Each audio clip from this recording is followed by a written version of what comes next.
SVP presents YouTube channel చూస్తున్న ప్రేక్షకులకు నమస్కారం. ఇప్పుడు అపరిచితుడు సినిమాలో కుమారి అనే పాట తాలూకు స్వరాలు చూస్తున్నాం. ఇప్పుడు ఇది రెండో భాగంలో మనము 1వ చరణాన్ని చూద్దాము. ఇది 1వ చరణం. 1వ చరణం ఏంటంటే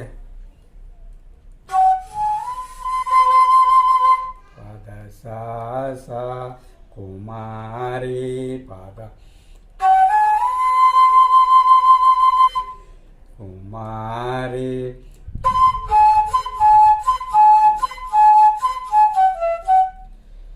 దాస దాస దాస దాస అంటే గుండె గుప్పి రొప్పి కృంగు సున్నదే అన్న దగ్గర దప మాప సున్నదే. తర్వాత కుమారి అది రెండిటికి కామనే. తర్వాత నా ప్రేమ కుక్కి బక్క చిక్కెన కుమారి, నా ప్రేమ వెక్కి కృక్కి బక్క చిక్కెన కుమారి, అది పైదానిలాగానే వస్తుంది. తర్వాత ఇప్పుడు ఇక్కడ కుమారి వేరు. ఇక్కడ కుమారి ఎట్లా కుమారి కొంచెం పై స్థాయిలో వస్తుంది. పాదగరి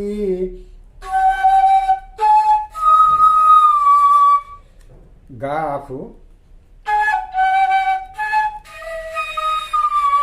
కుమారి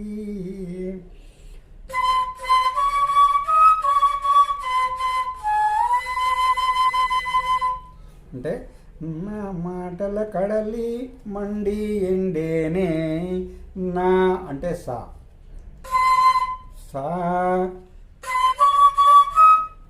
మాటల శారీరిగా మాటల కడలి శారీరిగా రీరి సదాస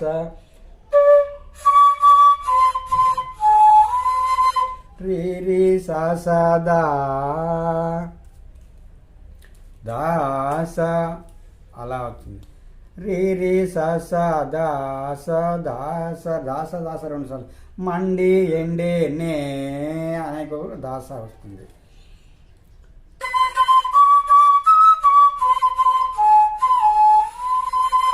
అలా నీ ఓడిపోయాననుకుంటానే సారీమా సారీమా నీ ఓడి దాస దాస దాస అంటే నే దాస కాదండి, ఓడి నే ఓడి సా సా సా నే అంటే సా ఒకటే.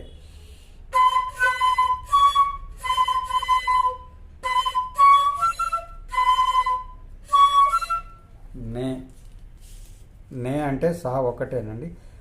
ఓడి అంటే రీమా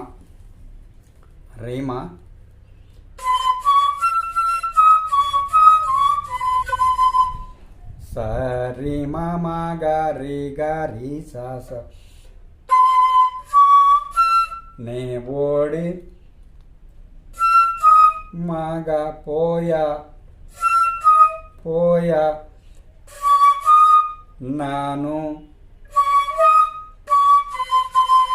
నాను కుంటానే.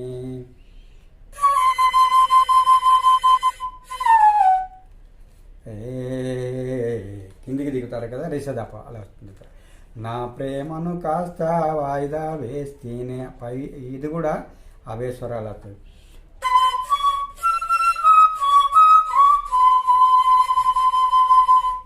ఫస్ట్ అన్నప్పుడేమో రిషద కిందికి దిగుతుంది, ఆ తర్వాత ఈ నీ ప్రేమను కాస్త వాయిదా వేస్తేనే అది అలా దిగకుండా సా మీదనే ఉంటుంది.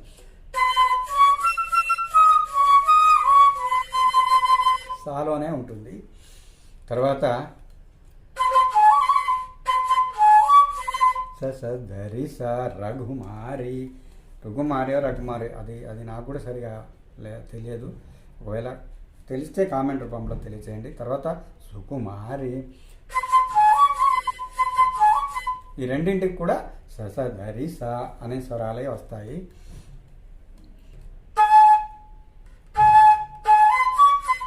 నా మనసొక దాద సరిస విరిముడి దద పప విరిముడి దాద సరిస నా మనసొక దాదా పాప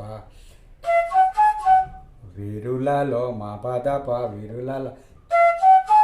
విరులలో అలజడి మగరి అలజడి. ఈ తర్వాత కుమారి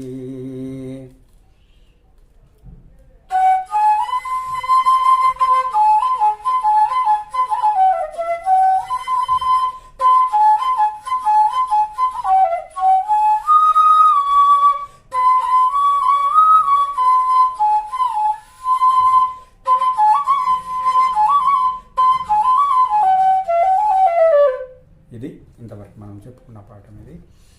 సో ఈ భాగం కనుక మీకు నచ్చినట్లయితే మన ఛానల్ ఇంతవరకు ఎవరైనా కొత్తగా చూస్తున్నట్లయితే సబ్స్క్రైబ్ చేసుకోండి. ఇలాంటి పాటలు మరెన్నో మీకోసం నేను అందించడానికి ప్రయత్నం చేస్తాను. ఏమైనా లోపాలు ఉంటే కామెంట్ రూపంలో తెలియజేయండి. మరో భాగంతో మళ్ళీ కలుసుకుందాం. అంతవరకు సెలవు. నమస్కారం.